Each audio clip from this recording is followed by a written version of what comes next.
Bom, então vamos lá, pessoal. Agora a gente vai falar um pouquinho sobre o que é a natureza da luz, no que ela é, como ela se propaga, tá? Eu já tinha mandado parte desse material para vocês, mas aí eu vou complementar falando sobre os fenômenos de reflexão e refração, né, em superfícies planas, tá? Bom, então vamos seguir aqui, pessoal. Primeiro, né, o que é luz?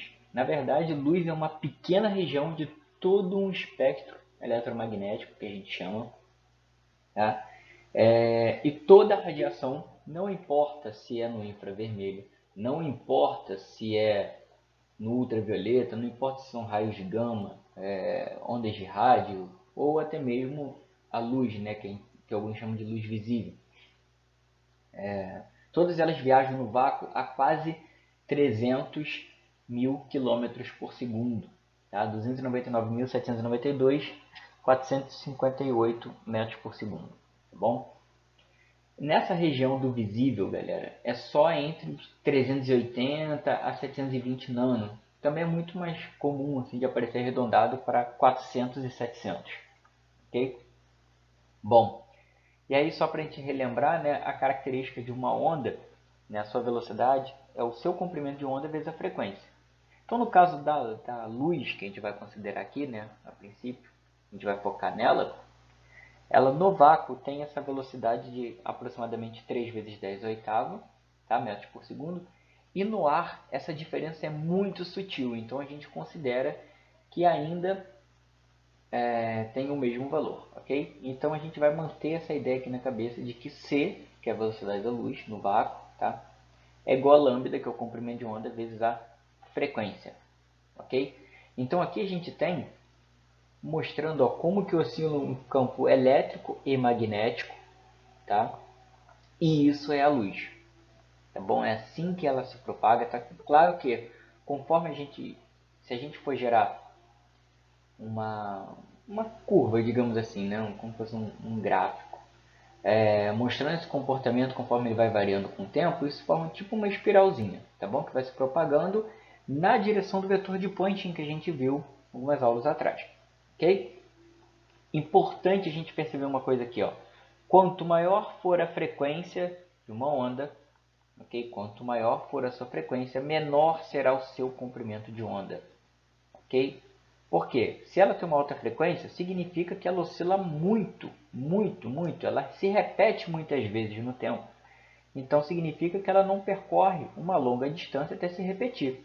Logo, o seu comprimento de onda é curto, ok? Então, ondas que têm maior frequência são ondas de muita energia. Lembra que a gente viu lá em ondas eletromagnéticas? Ondas não transportam matéria, transportam apenas momento linear ou quantidade de movimento, né? E energia. Não custa a gente lembrar, né, aquela relaçãozinha que é a energia, okay? É a constante de Planck, 6,64 vezes F, que é a frequência. Ok? Bom, são basicamente essas 7 cores que a gente divide o espectro visível, tá? O vermelho, laranja, amarelo, verde, azul e violeta.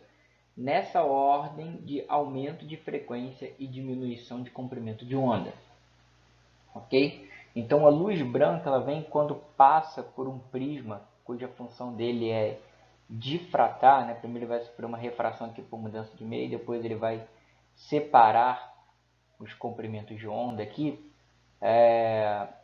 nessas 7 cores, tá bom? O branco separando. Na verdade, basta o vermelho, o verde e o azul, ou sistema RGB, né? Red, Green, Blue, para poder formar o branco, tá? Observe o seguinte aqui nessa figura. Observa só, olha o vermelho, olha como é que ele é grandão, tá vendo? Se repetir.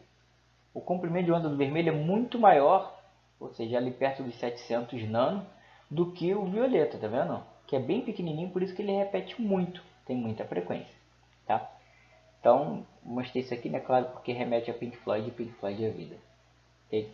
Bom, então aqui está mostrando, né, como é que aumenta a frequência e os tipos de onda que a gente tem. Essa aqui é a radiação gama, esses raios gama, né, eles possuem uma periculosidade muito alta. Por quê? Ondas de altíssima frequência, então altíssima energia. muito danoso a gente. A única coisa que poderia acontecer de bom com você é você se tornar o Hulk, mas isso não é muito comum de acontecer.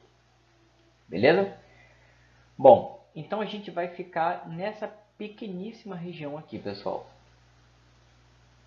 Tá bom? Do nosso espectro. Tá? Só que, como eu falei, né, a luz se porta tanto como onda como partícula, tá?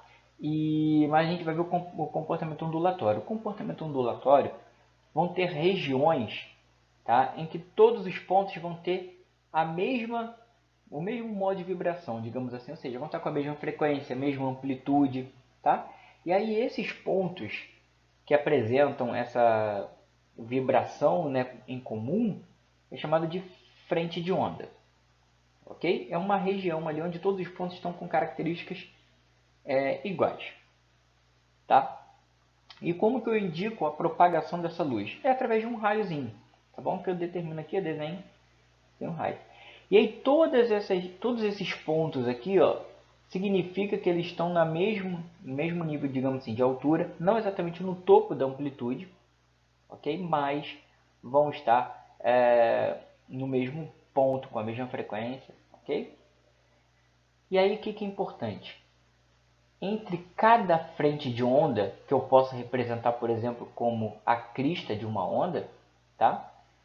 A distância entre elas é de um comprimento de onda, ok? Então a distância entre duas frentes de onda, que podem representar as cristas de uma onda, eu tenho um comprimento de onda lambda, tá bom? Importante, né? Esses raios são sempre perpendiculares às frentes de onda, ok? Esses raios de propagação são sempre perpendiculares, ok? Então aqui, ó, se eu tenho uma frente de onda plana, eu tenho representado aqui, né, por esse quadrado, mas na verdade eu tenho que lembrar que eu tenho oscilação do campo elétrico e campo magnético. Isso é uma radiação eletromagnética, né?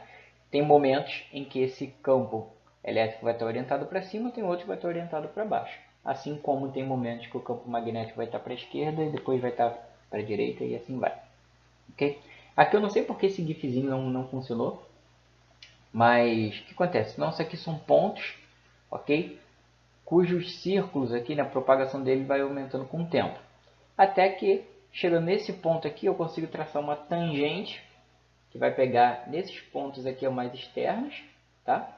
Que representam estas frentes de onda aqui, ó. Bom, aqui eu coloquei uma onda sonora, tá? Uma onda mecânica aqui, só para poder ilustrar melhor. Tá vendo aqui, ó, as frentes de onda coincidindo com as cristas, tá? Observe que aqui eu tenho uma região muito de átomos, né, moléculas muito próximas, que seria uma zona de compressão. E aqui eu tenho mais espaçamento, que significa uma região de rarefação, tá bom? Que está associada aqui com o vale dessa onda. Pessoal, tudo bem até aqui?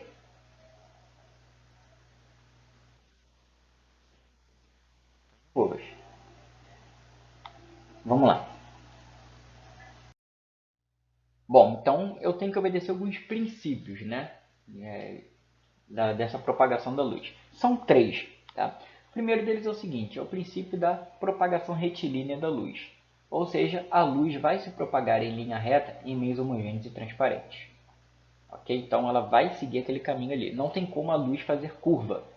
Tá? É por isso que se você estiver conversando com alguém e essa pessoa estiver num cômodo e você no outro, e esse cômodo dividido por uma parede, você não consegue ver a pessoa, mas você consegue ouvi-la. Tá bom? Porque a luz ela não vai sofrer esse desvio. Tá? Ela vai bater na parede e vai ficar. Então é por conta disso que existem alguns fenômenos como a formação de sombras ou penumbras. Tá? Ah, uma fonte pontual bem pequenininha nunca vai produzir uma região de penumbra. Ela vai produzir uma região de sombra, tá? Do outro lado.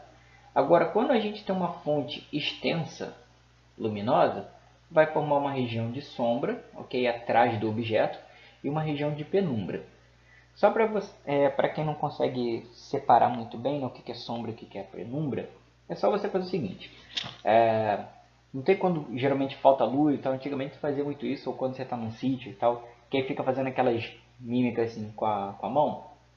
Então, observe que bem pertinho ele tem uma camada bem fina em torno da projeção que se forma lá na parede ou onde for, que é meio acinzentada. Aquilo é a penumbra. E o que é realmente escuro, escuro, escuro é a sombra. Ok? Então aquele um azul acinzentado, né? aquele cinza que fica em torno ali, uma camada bem fina, é que é a penumbra. Ok? Beleza? Bom, então esse é o princípio da propagação retilínea da luz. Diz, isso acontece sempre? Claro que não. Né? Mas por que a gente considera? Um, porque facilita a vida, e dois, é porque acontece na maioria das vezes. Para poder você ter um desvio na propagação retilínea da luz, você tem que ter um meio muito heterogêneo, ou então uma região de distorção do espaço-tempo muito grande. O que seria isso? Uma gravidade intensa, tipo do buraco negro. Então é por isso que ela tenta se propagar em linha reta, mas como o espaço está distorcido, a luz acaba sofrendo uma alteração da sua trajetória e sendo direcionada para dentro do buraco negro. Tá? O segundo princípio é o princípio da reversibilidade. Okay? Ou seja, se você tem uma trajetória para esse raio de luz, essa trajetória pode ser perseguida tanto no sentido quanto no sentido contrário. Okay? E é isso que permite a gente enxergar, por exemplo, pelo retrovisor. Okay? Alguém. Tá? Você vê a pessoa e a pessoa te vê. Lembrando que para você enxergar alguém, pessoal, por exemplo, esse fulaninho, o Murilo 2, que está aqui atrás, tá bom? Ele só está vendo o Murilo 1, que é o que está dirigindo, por quê? Alguma fonte luminosa jogou luz, okay, em cima do Murilo 1, ele está refletindo, né? Porque ele não é uma fonte de luz própria, é uma fonte secundária. Ele reflete, beleza, os raios, foi para o espelho e esses raios chegaram aos olhos do Murilo 2. Beleza? Não é que sai luz do seu olho, não. Você só enxerga alguma coisa porque essa luz chegou. Tá? Então, para o Murilo 2 enxergar, ocorre esse sentido aqui de movimento. Ó. Saiu do Murilo 1 e chegou ao Murilo 2. Ok? É isso que acontece. Tá? E o terceiro princípio é o princípio da independência dos raios luminosos. Como assim, Jason?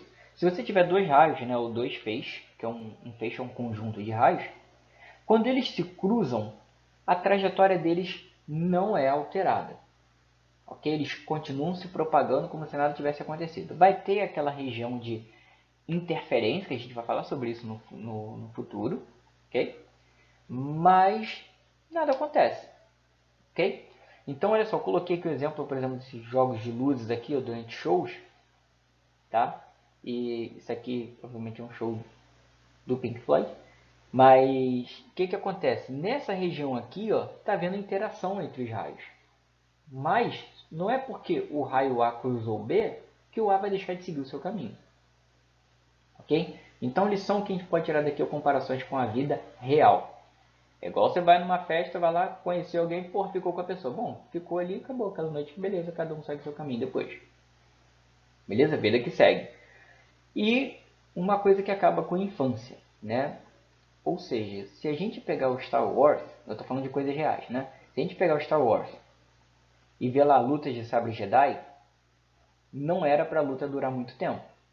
Porque no primeiro contato de um sabre de luz com o outro, os sabres iam passar um pelo outro e um ia matar o outro. Um cara ia matar o outro, beleza? Porque a quarta... Acabou. Era isso que ia acontecer, tá bom? Por quê? Por conta do princípio da independência desses raios luminosos. Tranquilo até aqui, pessoal, esses princípios? De boa?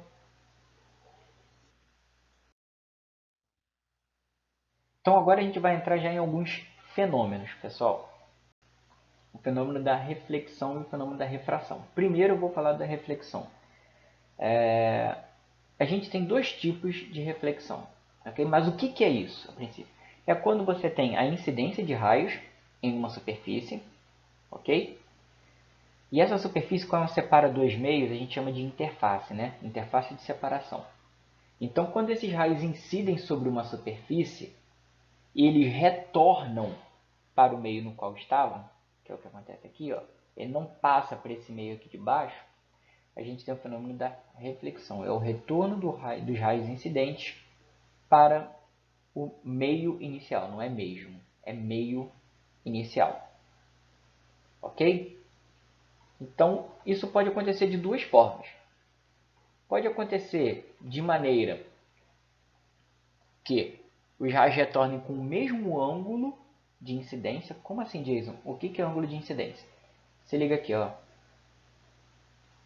Imagina que eu estou traçando uma reta aqui, ó, que é perpendicular a essa interface, tá bom? Estou desenhando várias delas aqui. Pronto.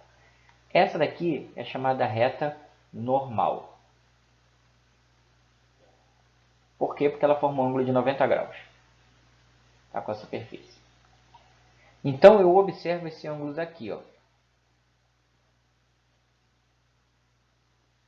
Esse ângulo aqui e esse ângulo aqui. Esse ângulo aqui, como é do raio que chegou, que incidiu, a gente chama de ângulo de incidência, θi. Ok? E esse cara aqui vai ser chamado de θr. Tá? Esse cara aqui. Por quê? É o que refletiu. Tá? θrzinho. Quando esses ângulos aqui são iguais, eu tenho uma reflexão dita especular. Porque lembra espelho. Tá? O espelho é uma superfície plana. Tá? Espelho plano que eu estou falando aqui no caso. No qual toda a superfície reflete de maneira especular os raios incidentes. Okay? E uma outra forma é a reflexão difusa, que ocorre quando os raios refletidos têm uma direção muito zoada em relação ao de incidência. Pode acontecer de acabar refletindo no mesmo ângulo? Pode, mas é muito difícil. Ok? Então, a reflexão difusa é muito mais comum do que a especular. Inclusive, a percepção de cores se dá por essa aqui, ó, tá? Pela reflexão difusa.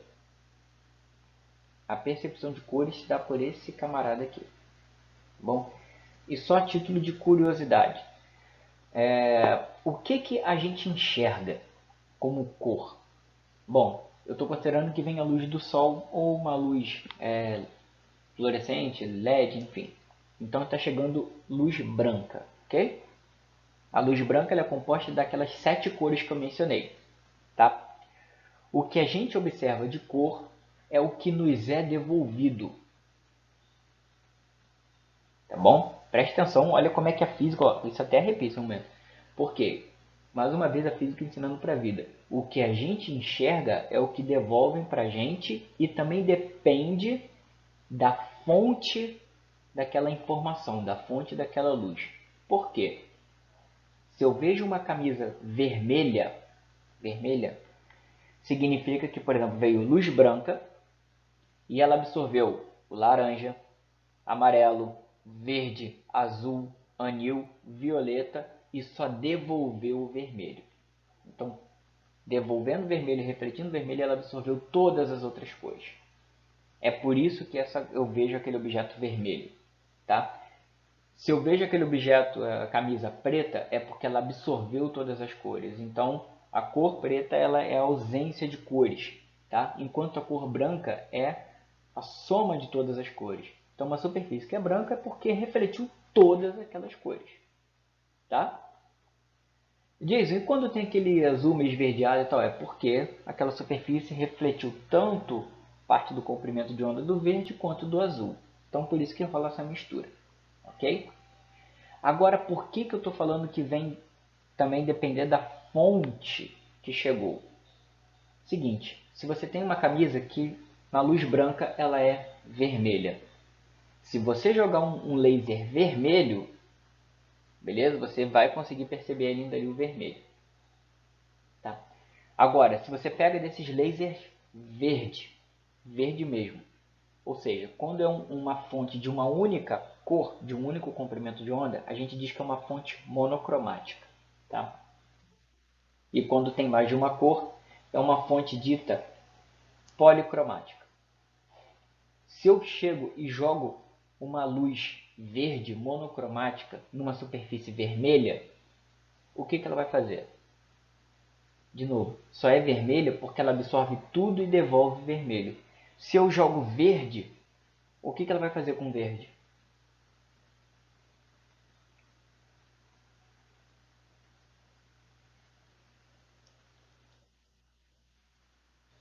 Não, porque no caso essa camisa vermelha que eu estou falando, ela só é vermelha porque ela devolve apenas a cor vermelha. Todo o restante ela absorve. Então se eu jogar apenas a cor verde, o que ele vai fazer com a cor verde? Ele vai absorver. Como eu só vejo o que me mandam, o que me refletem, eu não vejo o verde saindo, porque o verde foi absorvido.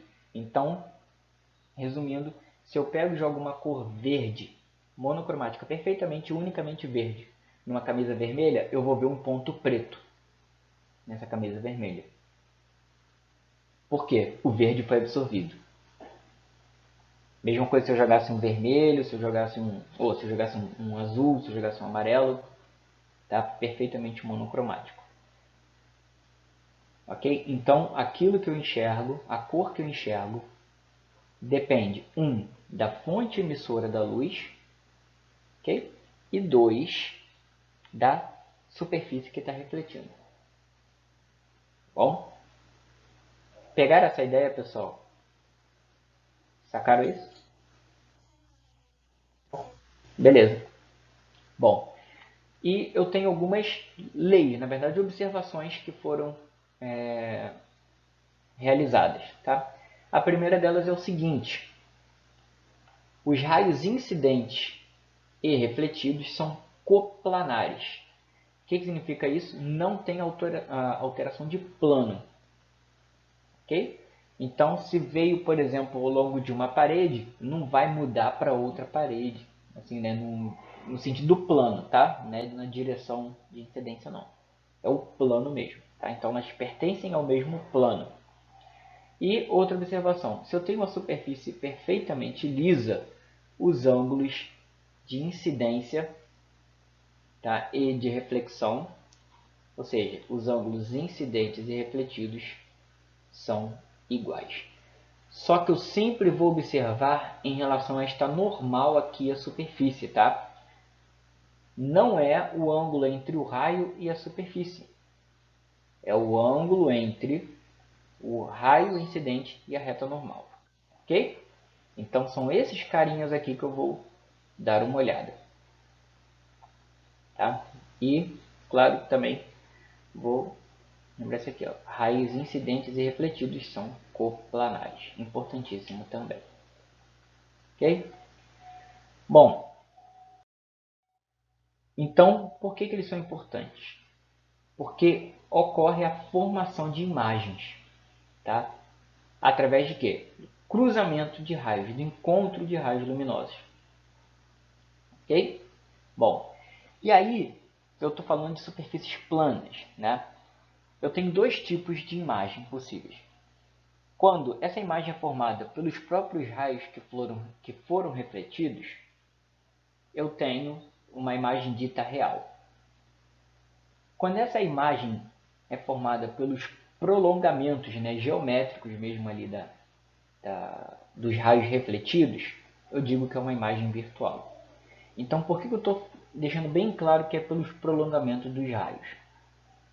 Que lá do ensino médio, também quando vai fazer o vestibular e tal, terceiro ano geralmente, é falado, olha, a imagem virtual é aquela que se forma atrás do espelho. É verdade? É. Sempre é verdade? Não. Ok?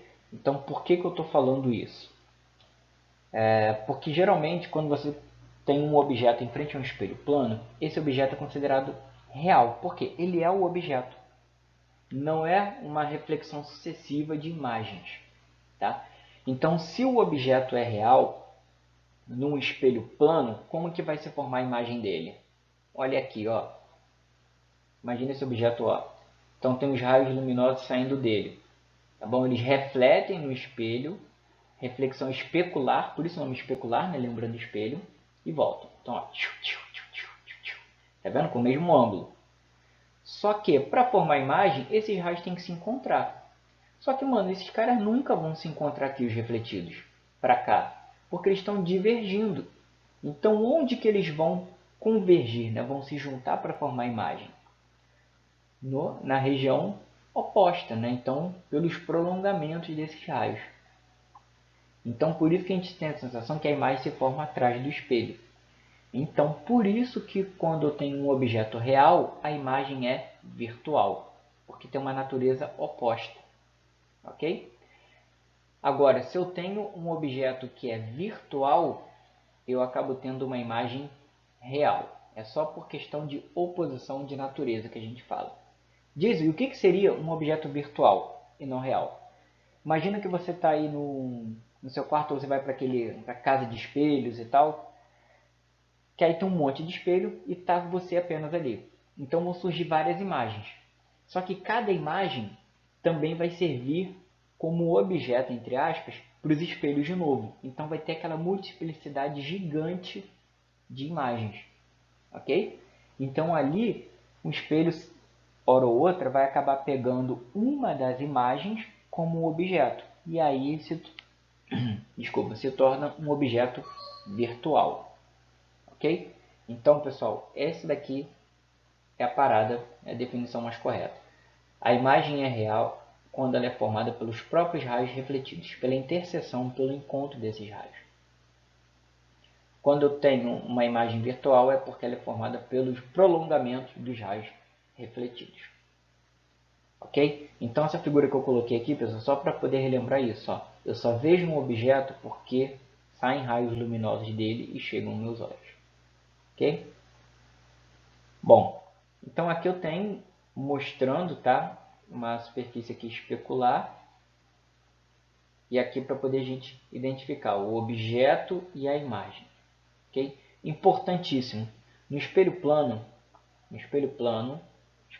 superfície lisa, né, o tamanho do objeto é igual ao tamanho da imagem, ok? Se eles estiverem à mesma distância. Beleza? Isso é importantíssimo aqui a gente ter noção. Por isso que você se olha no espelho plano, você vê o seu tamanho ali. Tem um caso de aplicação que é muito importante, que é o caso da câmara escura, que é até onde se aplica essa equação aqui. Ó. Tá? O que acontece na câmara escura? Tem um pequeno orifício, deixa eu tentar desenhar aqui. Ó.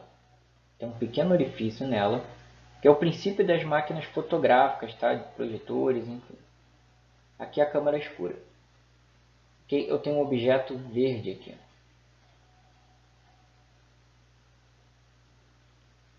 O que vai acontecer?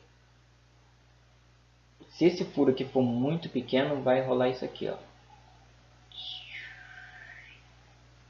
Eu tenho um raio para cá. Beleza? Outro raio que, por exemplo, saindo da parte de baixo aqui dessa minha seta. Vai ser formada aqui uma imagem que vai ter essa característica. Olha. O que a gente pode comparar aqui? Eu vejo que essa imagem é menor do que o objeto e ela está com uma orientação invertida, tá vendo? A cabeça da seta do objeto está apontando para cima e na imagem está apontando para baixo. Na verdade, é assim que a gente enxerga. Okay? É assim que as câmeras fotográficas, né, principalmente as mais antigas, veem as imagens. Retroprojetores, né, projetores mais antigos também funcionam com esse princípio aqui. Bom, e aí, essa imagem é formada no fundo da câmara escura, a uma distância que a gente vai chamar de pelinha, que é a distância da imagem ao orifício da câmara. E aí, a distância do objeto até essa entrada da câmara vai ser representada pela letra P. Tá bom? Então, P é a distância objeto-espelho, P' é a distância objeto-espelho, ou no caso aqui, o orifício. Tá? Diz, então, por que esse sinal de menos aqui? Ó? Por conta da mudança que ocorre na imagem. Estão vendo que aqui ó, ela está com uma orientação para cima e aqui ela está para baixo? Então rola uma inversão aqui, ó, sinal de menos. Aqui no espelho plano, o objeto é real e a imagem é virtual. Então é como se aqui ó, fosse o meu marco zero, meu ponto zero. E se eu estou à esquerda, é por exemplo positivo. Se eu estou à direita, é negativo. Mas geralmente, quando o objeto é real, a gente considera tudo dele positivo. E quando é virtual, a gente considera tudo negativo. Ok? Então, pessoal, é assim que se formam as imagens, pelo cruzamento de raios, ok? Se for nos próprios raios refletidos, essa imagem é dita real. Se a imagem é formada pelos prolongamentos dos raios refletidos, essa imagem é dita virtual. Tá bom? E aí tem uma regrinha de 3, com base em que? Semelhança de triângulos, porque isso aqui faz parte da ótica geométrica que a gente chama, tá? E a partir da semelhança de triângulos a gente chega nessa relação. A altura da imagem dividido pela altura do objeto é proporcional, é igual à razão entre a distância da imagem sobre a distância do objeto. Alguma dúvida até aqui, pessoal? Tá tranquilo?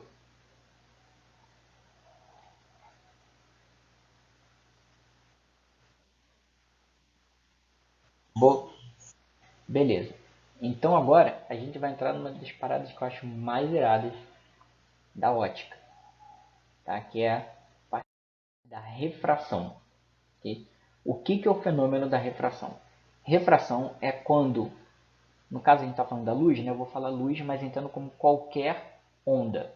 Okay? Não precisa ser nem eletromagnético. Qualquer onda que sofre uma alteração na sua velocidade e vai sofrer também no comprimento de onda quando ela muda de um meio para outro.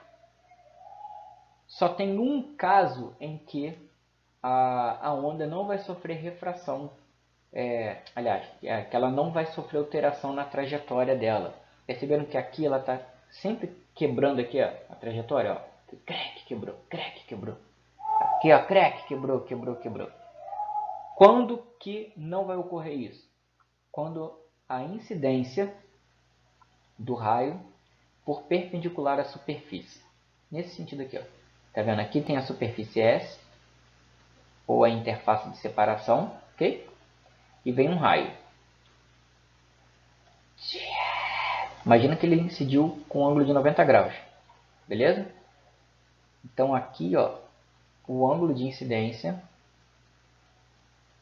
é igual a 90 graus. O que vai acontecer com ele?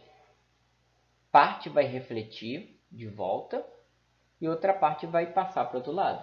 Só que quando ele passa, ele não vai sofrer alteração de trajetória, só vai sofrer alteração de velocidade.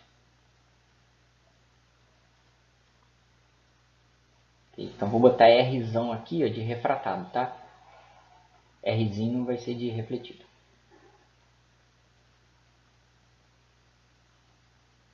Ou seja, o que eu quero dizer com isso aqui? Eu quero dizer que no fenômeno da refração a frequência não muda, a frequência não varia, tá bom? A frequência é a mesma. Frequência é constante.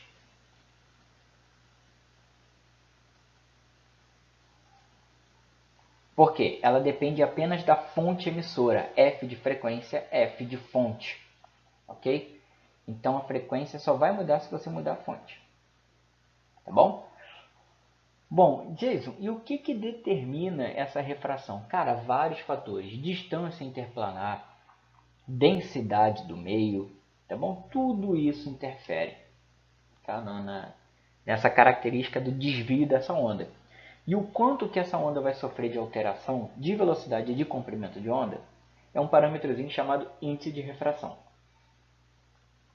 Beleza? Esse N aqui, ó, ele é adimensional, porque ele é a razão entre a velocidade da luz no vácuo ou no ar, que a gente considera, né, com 3 vezes 10 a oitava metros por segundo, dividido pela velocidade da luz no meio, ok? Então, só para vocês terem noção, no ar, aliás, no vácuo, a gente considera n igual a 1, beleza? No ar é 1,000 alguma coisa. Então é muito perto de 1. Então por isso que a gente compara, né? Tanto o ar quanto o vácuo.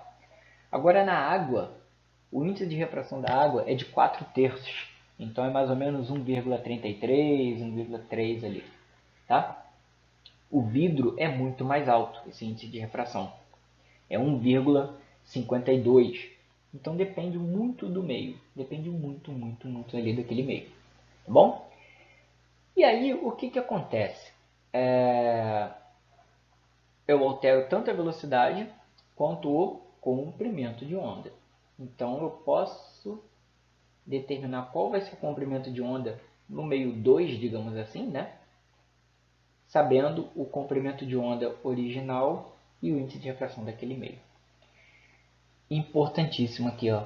Se você for ver, esse n é proporcional, tá, ao comprimento de onda.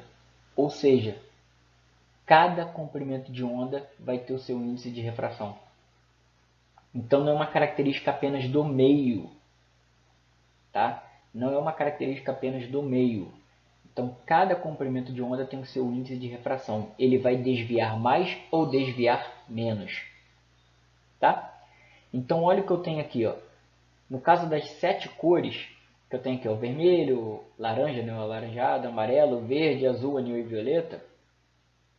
Olha o que aconteceu aqui, ó.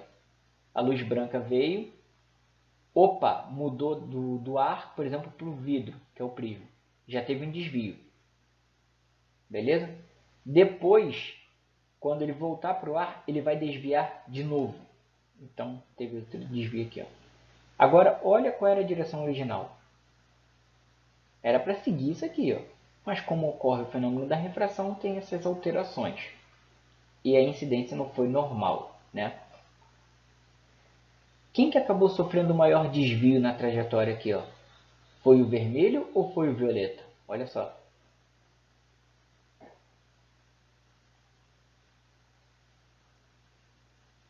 Aqui é em relação à direção original. Quem desviou mais foi quem? O violeta. O vermelho desviou menos. Por quê? Porque o índice de refração associado à cor vermelha é menor do que o índice de refração associado à cor violeta. Ok? Então significa que num dado meio, a velocidade do comprimento de onda do vermelho é maior do que a do violeta. Ok? Então aqui eu estou mostrando um prisma, né, a luz branca chegando, é exatamente o que está aqui, ó. Então se eu for seguir a trajetória original seria esta aqui. Tá bom? Então, ó, olha só que troço bonito. E aí tem um fenômeno lindo, lindo, lindo, que é o fenômeno do arco-íris, que só ocorre por quê? Por conta da chuva, né? Então, quanto mais... Aí vem outra coisa linda, ó. Para poder a gente admirar algo tão bonito quanto o arco-íris, para ele ficar mais nítido, mais bonitão, precisa de uma baita chuva. Então, para poder a gente admirar algo tão bonito, às vezes tem que ocorrer alguma coisa tão ruim, tão chata quanto uma tempestade, né? Então, se tiver chovido, né, tiver muita umidade no ar, o que vai acontecer? Vão ter gotículas de água. A água tem um índice de refração muito maior do que o do ar, né, cerca de 33% a mais. Então, o que vai acontecer? Vai haver essa separação dos raios, das cores. Bom, dentro da própria gotícula de água. Então, quando já separa aqui de frata, ó, tá vendo? Ocorreu reflexão aqui dentro, tá? E depois refratou, saiu. Essa diferença de ângulo aqui é em torno de 42 graus, tá? Que surge. Bom, então por conta dessa separação aqui, ó, por conta das gotas de água, né, que ficam no ar, é que ocorre o arco-íris. Tá bom? Sempre numa direção oposta. É como se o Sol estivesse aqui, beleza? Nesse lado, as gotículas estão aqui, por isso que você vê o arco-íris desse lado. Vai estar sempre em direção oposta ao Sol. Tá? Então, é assim que se forma o arco-íris. Tá? Importante, pessoal. Quanto maior for o índice de refração, mais intenso vai ser esse desvio. Tá? Quanto maior o índice de refração, mais intenso vai ser o desvio. Seja, né, a variação tanto na velocidade quanto no comprimento de onda e, consequentemente, na direção de propagação desse raio refratado. Tá? Geralmente, galera, o que vai acontecer?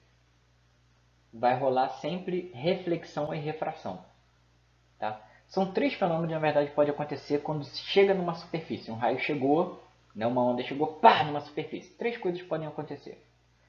Parte desse raio pode ser refletida, parte pode ser refratada, que é quando muda de meio, e a outra parcela vai ser absorvida.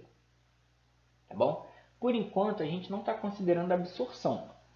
Tá? A gente mencionou o efeito da absorção lá na pressão de radiação, né? Quando a gente viu isso lá em ondas eletromagnéticas.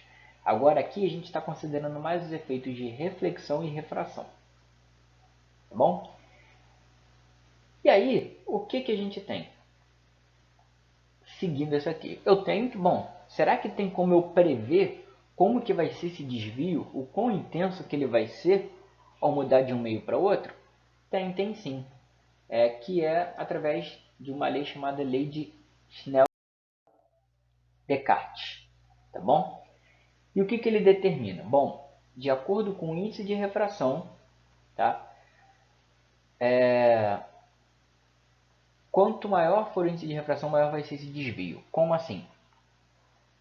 Se eu estiver vindo de um meio N1 para o meio N2, só que o N2 é maior do que o N1. O que significa? Que o N2 é mais refringente, ele provoca mais alteração do que o meio 1. Por exemplo, aqui sendo o ar 1 e o 2 sendo água. Tá? Como se fosse isso. Percebendo que a trajetória original está aqui no pontilhado. O que aconteceu com esse raio? Ele foi desviado aqui para essa direção normal. Tá? Então, o que acontece aqui? Significa que no meio N2 a velocidade vai ser menor, tá? Vai ser menor e ele vai se aproximar da normal. Ok? Então, quando estou indo do meio menos refringente para o mais refringente, o raio se aproxima da normal e tem uma velocidade reduzida. Tá bom? Quando eu estou indo, por exemplo, da água para o ar, ok? Ou do vidro para a água, ou do vidro para o ar, o que acontece?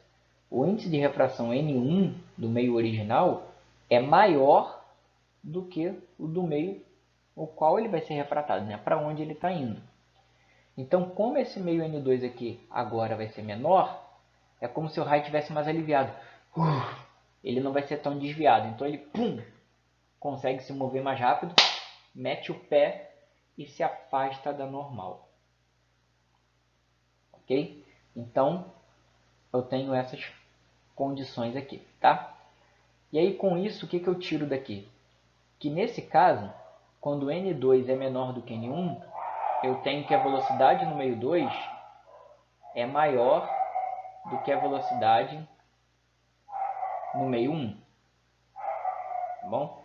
E consequentemente esse raio refratado, θr ou θ2, que nem está aqui, vai ser maior do que θ1.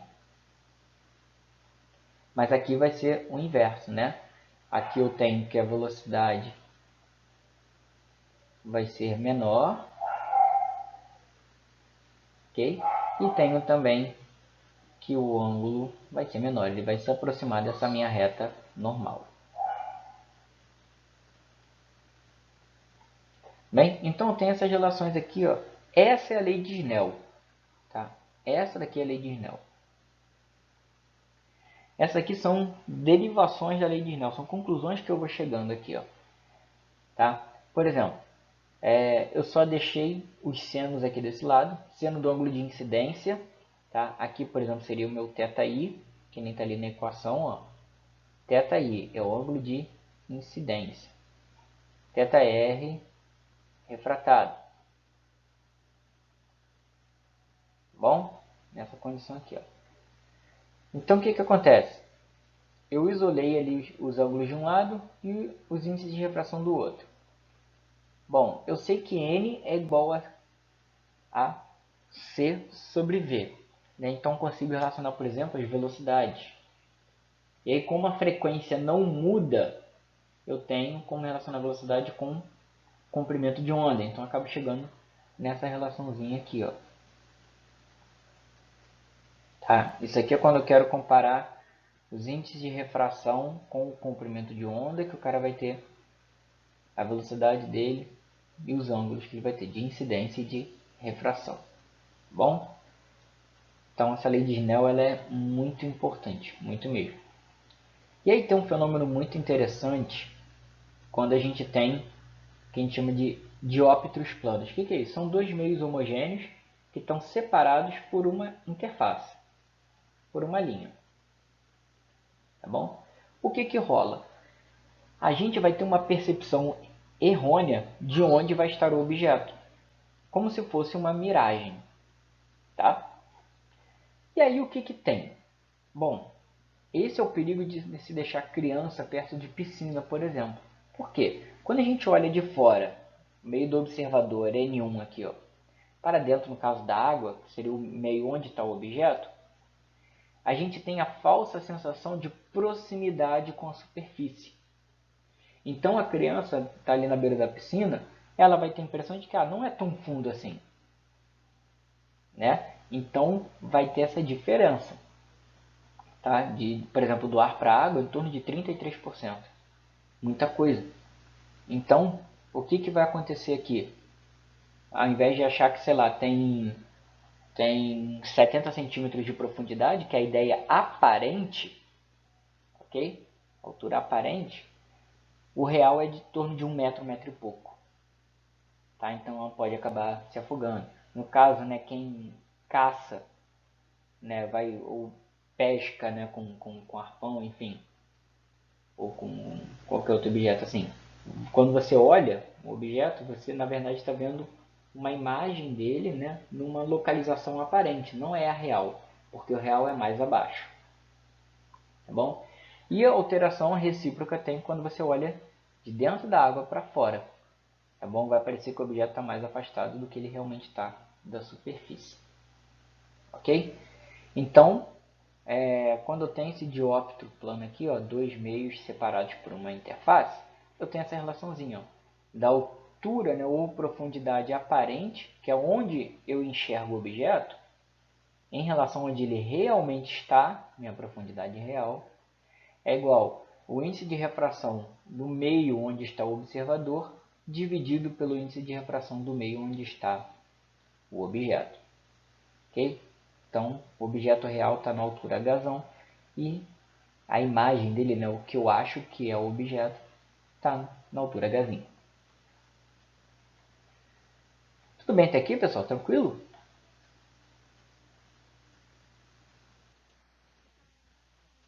Beleza. Agora, eu quero só compartilhar uma coisa aqui com vocês. Tá? Vou pausar aqui. Então, agora, existe um fenômeno chamado de reflexão total, que é o seguinte: só acontece quando eu estou indo de um meio de maior índice de refração para um meio de menor índice. Tá? É como se a luz ficasse presa, tá vendo? Ela não consegue passar. Tem um valor limite, ou um ângulo limite, um ângulo crítico, tá? Para o qual o raio ele vai se propagar tangente aqui à superfície de separação.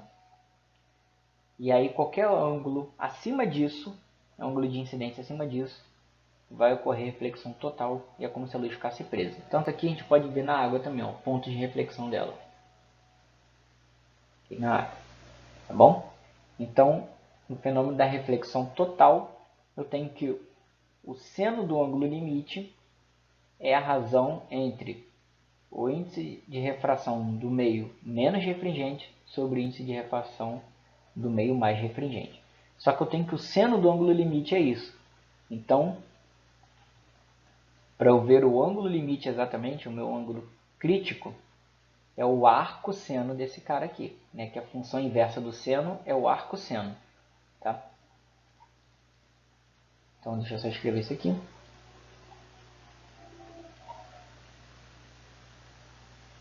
Arco seno.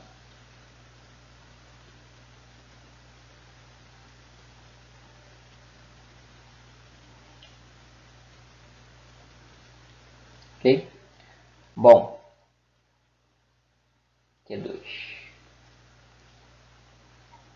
E aí, existe também um outro fenômeno quando eu tenho uma lâmina, ou seja, um objeto de uma espessura bem fina, cujas placas estão paralelas, tá? Chamado de lâminas de faces paralelas. O que acontece? Por conta dessa espessura aqui e do índice de refração aqui dentro, eu vou ter uma alteração da trajetória original, vou ter um deslocamento desse raio. Tá? E aí esse deslocamento lateral ou desvio lateral é dado por essa equação aqui. Ó.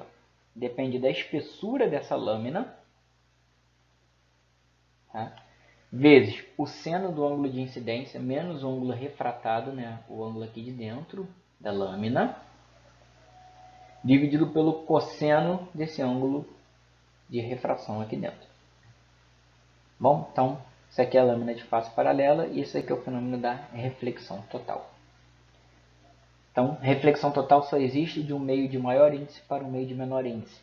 E só vai ocorrer quando eu ultrapassar o meu ângulo de incidência, ultrapassar o meu ângulo limite ou ângulo crítico, que é exatamente a razão entre o índice de refração do meio menos refringente e o meio mais refringente. Tá? Quando eu tenho lâminas de faces paralelas, esse deslocamento ou desvio lateral da direção original do raio em relação ao raio de saída, né, dessa lâmina é a espessura da lâmina vezes o seno da diferença dos ângulos incidente e refratado dividido pelo cosseno do ângulo refratado. Alguma dúvida até aqui, pessoal?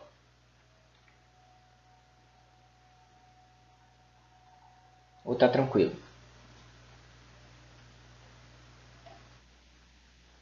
Então, beleza. Essa parte aqui é mais tranquila, só tem uns conceitozinhos, né, mas é bem de boa. Então, vamos ver aqui alguns exemplos, pessoal.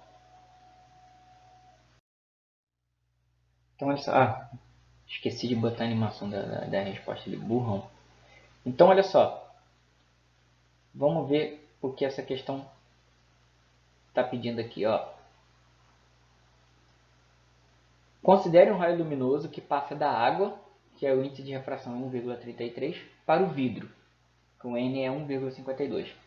Se o ângulo de incidência é de 60 graus com a normal, qual é a direção do raio refratado em relação à superfície de separação ar-vidro? Então, ele não quer saber o ângulo refratado, tá vendo? θ2. Ele quer saber o ângulo entre a superfície que está separando o ar-vidro. Não é ar-vidro, não, é água-vidro. Tá? É água-vidro. Então, ou seja, ele quer saber esse ângulo alfa aqui. Tá? É isso que a questão está pedindo. Na verdade, pela equação lá de Snell, eu vou descobrir o ângulo entre a normal. Tá? Só que é só lembrar que esses ângulos são complementares. Então, alfa mais θ2, que é o ângulo refratado, vai dar 90 graus. Então, essa é a sacada para resolver o problema. Então, eu começo com a lei de Snell, tá bom? Para descobrir o valor de θ2, que é o meu θr aqui. Tá? Então, meu ângulo de incidência, tá? É 60 graus. Então, eu vou ter 1,33, que é o N1, que é a água, vezes o seno de 60, tá aqui, dividido por N2, que é vidro. Né? Tá aqui o índice de refração dele, 1,52. Então, o seno disso dá 0,758. Mas só o seno não me ajuda muita coisa. Eu preciso descobrir qual é o ângulo. Então, vou fazer a função inversa do seno. Arcosseno. Então, o ângulo refratado aqui, o θ2, vai ser o ângulo cujo arcosseno vale 0,758. Jason, como que eu acho o arcosseno na calculadora? Para quem não sabe, pessoal, é só você perceber que na sua calculadora, acima da tecla do seno, vai estar seno a menos 1. Isso não significa que é o número 1 sobre seno. A calculadora está indicando para você que se você apertar Shift e aquela tecla do seno, você vai calcular a função inversa do seno. Seno a menos 1. Tá? E é exatamente o arcosseno.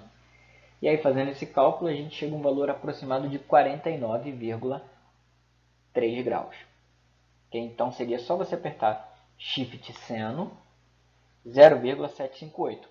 Claro, conferindo se a tua calculadora está em graus. Beleza? Então, achei qual é esse ângulo de refração aqui. Ó. Só que eu não quero um ângulo de refração, eu quero o alfa. né? Então, esses caras aqui juntos formam 90 graus. Logo, alfa mais esse ângulo de refração vale 90 graus. Então, alfa vai ser 90 menos 49,3. Então, esse meu ângulo aqui, alfa, é de 40,7 graus. Foi, pessoal, tranquilo aqui o raciocínio, a forma de resolução da questão? De boa? Tranquilo, né? Então, beleza. Vamos ver agora mais um exemplo. Só que é o seguinte. Bom, um helicóptero faz um voo de inspeção sobre as águas transparentes de uma certa região marítima, tá? E detecta um submarino a uma profundidade aparente de 450 metros no momento em que seus centros estão unidos pela vertical. Por que, que o problema falou isso? Muita atenção nisso. Em que seus centros estão unidos pela mesma vertical. Tio Jason falou para vocês o seguinte: quando que não vai haver desvio de trajetória numa refração? Quando o raio incidente for perpendicular à superfície.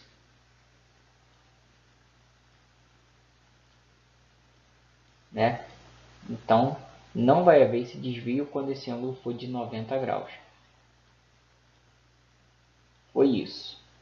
Beleza? Então, aqui o ângulo refratado vai ser a mesma coisa. Tá?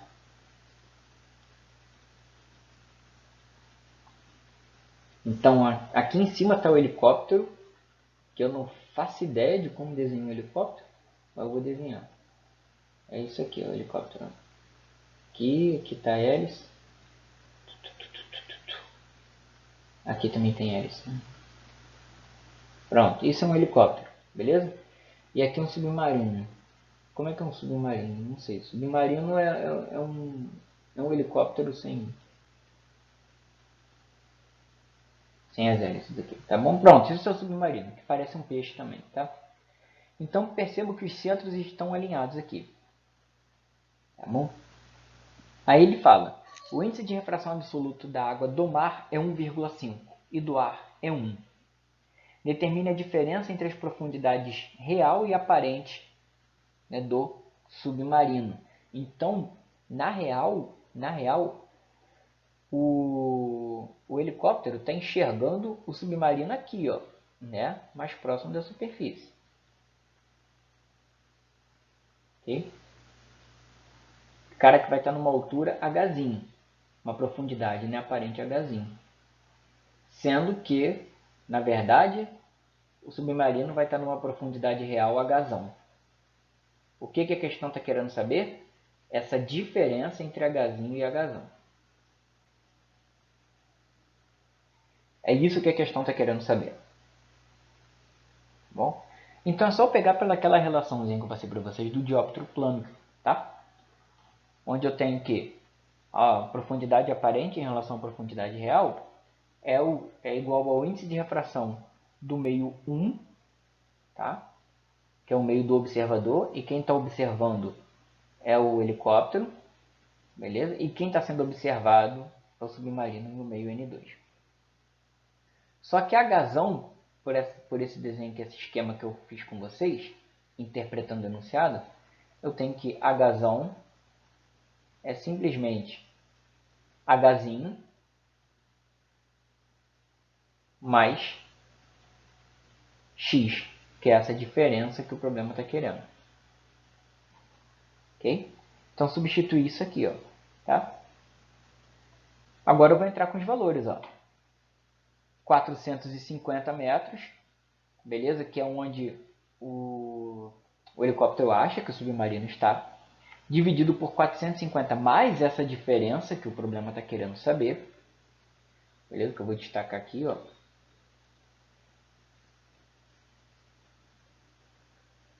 Bom, isso é igual ao índice de refração do meio do observador. O helicóptero está no ar, né? Então, o índice de refração do ar é 1. Dividido pelo índice de refração do objeto, que no caso o submarino está na água do mar, que é 1,5. Tá bom? E aí agora, matemática pura, tá bom? Multiplicando cruzado aqui, eu vou ter 675 igual a 450 mais x. Isolando x, eu tenho que essa diferença vai ser de 225 metros. Beleza, galera? Alguma dúvida até aqui? Não? Ah, uma coisa que eu esqueci de comentar e que é muito importante também, sobre a refração. Duas coisas.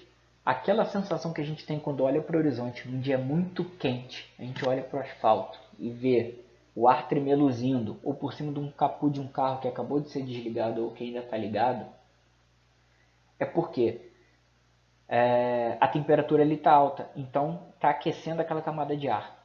Se está aquecendo a camada de ar, está mudando a densidade. E lembra que eu falei que um dos fatores que influenciam no índice de refração de um meio é a densidade? Então, quando eu vario a densidade de um meio, eu mudo o índice de refração. Então, por isso que fica aquilo tremeluzindo, tá? Fica aquele meio embaçado. E é isso também que provoca as miragens, tá bom? No deserto. Porque o índice de refração, né, se torna tão diferente, que ele acaba replicando, né, uma certa imagem. E aí, no caso do oásis, tem a impressão de que, olha, a água ali, na verdade, está refletindo o céu. Ok? E aí a pessoa tem aquela impressão de que tá tendo, tá vendo, né, a água ali e na verdade não tem nada, é apenas uma miragem provocada pelo índice de refração. Ok, pessoal, então é apenas isso, tá, que eu tinha para poder comentar com vocês. Eu já tinha passado o material para vocês darem uma leitura, uma estudada, e agora a gente viu mais essa parte de propagação, né, os conceitos, reflexão e refração. Muito obrigado a todo mundo que veio aí.